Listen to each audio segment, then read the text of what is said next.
I keep it. Mm-hmm.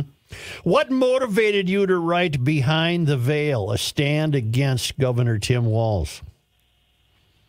I was sitting on a beach in Florida in January, and I decided I should write this manuscript because I had so many stories from Governor Pawlenty and Dayton all the way through Walz that I just didn't want to forget the many experiences. And it took me 6 months to do that, and I just set it aside and thought, in June, I thought, well, I'm not even 100% sure I want to publish this. But then when he became the VP candidate and half of the book was about missteps that I had to navigate with him during COVID and the riots and pulling down the statue of Christopher Columbus and anti-police, and I just thought, I am the reference that people should listen to that says, don't hire him to be the vice president. I mean, he's just a bad leader in a crisis, and with power, I just feel like I don't trust him with power.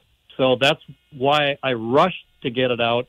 What normally takes 4 months from the time you give somebody the manuscript, I said, you need to do it in 4 weeks, and here we are 4 weeks later.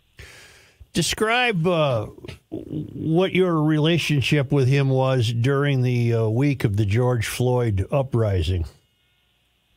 Well, that was the most tense. And, just to give you background, we started off on a good foot. I mean, he helped us fix MNLARS, the debacle, the license and registration services. He agreed to get a third party to take a look at it, Rick King from Thomson Reuters, and lo and behold, we did a private sector solution. So I thought, okay, we're off to a good start. And we did the first budget, and he wanted big tax increases. And I said, we're not raising any taxes. We're going to lower taxes. And in the end, that's what we did. And so we were working together. I was being able to accomplish some of the things I wanted to get done. But once emergency powers hit, so through COVID and then the riots, he was difficult. And it was because he had king-like powers, not governor powers. And so when he wouldn't move after the death of George Floyd, he would not get out the National Guard. I had to start pushing him, and he was very defensive. If you remember, George Floyd died on a Monday, and it was terrible. I watched the video, and it gripped my heart. Mm-hmm. And the riot started Tuesday, and the mayor of Minneapolis asked Walz for the Guard on Wednesday, and he denied it until the mayor gave him proof. And that's when he should have got the National Guard out. But as you know, he didn't. And on Thursday, when the 3rd Precinct burned down, he had 190 Guard out, but that wasn't even close to what was needed. And that's, when I was pushing him, where's the Guard? And he was very defensive. And then Friday, he says, okay, I'm in charge. Well, he should have been charged from the beginning. But then the Wells Fargo burns down, and now it's 1,500 buildings have been damaged or destroyed. And I didn't know what to do. I called the White House. I've got some close contacts there, and I said, you're going to have to get to President Trump because Walz is frozen. And I went on Care 11, and I just was so upset because the police officers I knew in Minneapolis knew exactly what to do, and he didn't do any of that until Saturday. And so that was probably the most tense part of our relationship because, I was doing press conferences saying he failed, and he was upset that I was pointing it out. As you look back and you consider that week, did it ever occur to you, or is it plausible that he was purposely withholding the Guard?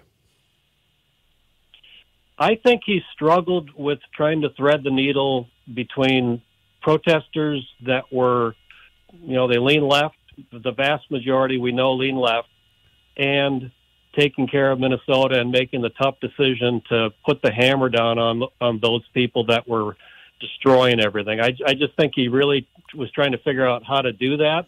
I think the same thing happened when they pulled down the statue of Christopher Columbus. They told him they were coming up there to do it, and he puts one highway patrol out to protect it. And then when the Mike Garcia comes up holding a rope, the highway patrol person goes into the Capitol and they rip it down. And it's those kinds of decisions where I think he was trying to thread the needle, and Minnesota suffered as a result of it.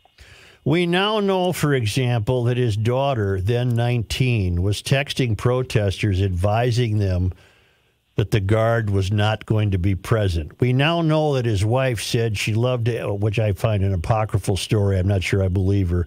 But she said she enjoyed having the window open so she could smell the smoke from the riots because, I'm paraphrasing, it was a new dawn in America or some such. And I'm just continuing to ask if you think it's plausible that what he was merely doing as governor was going through the motions, but he had an entirely different agenda on hand. I personally would not go that far. Okay. I think it was more very weak leadership. Mm-hmm. I don't think it was so much diabolical as I think it was he was a poor leader in a crisis. And, neither one is great, but if you're the VP candidate for all of America, I don't want somebody that doesn't know how to make a good decision in a crisis. You don't get do-overs on the national level if it's China or Russia or North Korea or Iran. You better know what you're doing, and you better be decisive. And I didn't feel like he was good in either one of those points.